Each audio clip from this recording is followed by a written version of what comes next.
दिन गुजर रहे थे। खलीफा अव्वल शिद्दत से मुंतजिर थे कि देखिए अनस यमन से क्या जवाब लाते हैं। बकौल जाबिर बिन अब्दुल्ला कुछ ही दिन गुजरे थे कि अनस वापस पहुंचे और सीधा हजरत अबू बकर सिद्दीक रजी अल्लाह अन्हो की खिदमत में हाजिर हुए।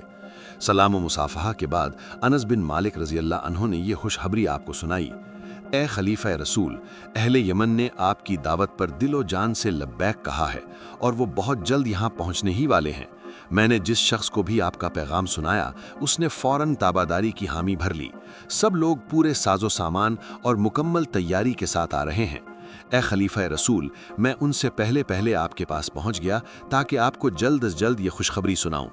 ए अमीरुल मोमिनीन, वो लोग बड़े बहादुर हैं, बेहतरीन शहसवार और दिलेर हैं। अल्लाह की रज़ा की खातिर वो उसके रस्ते में निकलने को बेताब हैं। यमन के बड़े बड़े सरदार भी अपने अहलो अयाल के साथ आ रहे हैं। वो बस अनकरीब यहाँ पहुँचने ही वाले हैं। बस अब आप उनसे मुलाकात के लिए तैयार रहिए। हज़रत अबू बकर सिद्दीक रज़ी अल्लाह अन्हो ये खुशखबरी सुनकर बहुत मसरूर हुए। उसके बाद एक दिन तो ऐसे ही गुजर गया।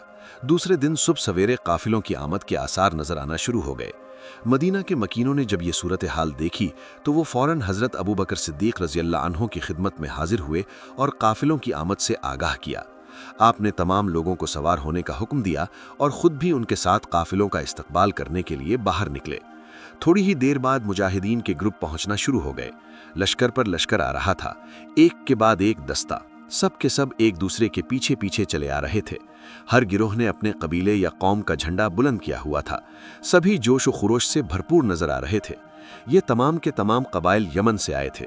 ये हज़रत अबू बकर सिद्दीक रज़ी अल्लाह अन्हो के हुक्म के मुताबिक अल्लाह के रस्ते में जिहाद की गर्ज से आए थे। इस लश्कर का जो कबीला सबसे पहले पहुंचा वो कबीला हिमयर था। उन्होंने बेहतरीन ज़िरहें, कीमती तलवारें और सरों पर मजबूत खूद यानी जंगी टोपियां पहनी हुई थीं। जिस्म के साथ अरबी तर्ज की मखसूस कमानें भी लटक रही थीं।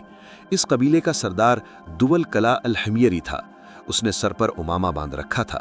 जिस वक्त ये हज़रत अबू बकर सिद्दीक रज़ी अल्लाह अन्हो के पास पहुंचा तो आपको सलाम किया, फिर अपने इलाके और कौम का तारुफ करवाया। उसके बाद उसने चंद अशार पढ़े जिनका तर्जुमा ये है: मैं कौम हिमयर से हूँ और जिन लोगों को आप मेरे साथ देख रहे हैं ये जंग में बाजी ले जाने वाले और हसब नसब में आला हैं, शुजाअत पेशा और शेर दिलेर हैं। बड़े बड़े बहादुरों को लड़ाई में तलवार से काट कर रख देते हैं। लड़ाई और बहादुरी हमारी सिफ्त है और इन सब का सरदार दुवल कला है। हमारा लश्कर पहुंच चुका है। मुल्के रूम हमारा मैदान अमल होगा और शाम हमारा ठिकाना होगा।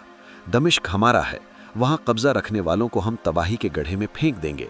हज़रत अबू बकर सिद्दीक रज़ी अल्लाह अन्हो ने यह सुनकर खुशी का इजहार फरमाया और हज़रत अली से कहा, क्या तुमने रसूलुल्लाह सल्लल्लाहु अलैहि वसल्लम से ये नहीं सुना था कि जिस वक्त कबीला हिमयर अपने अहलो अयाल के साथ आएगा तो मुसलमानों को उनकी फतह और कामयाबी की खुशखबरी सुना देना कि मुसलमान मुशरिकीन पर फतह पाएंगे।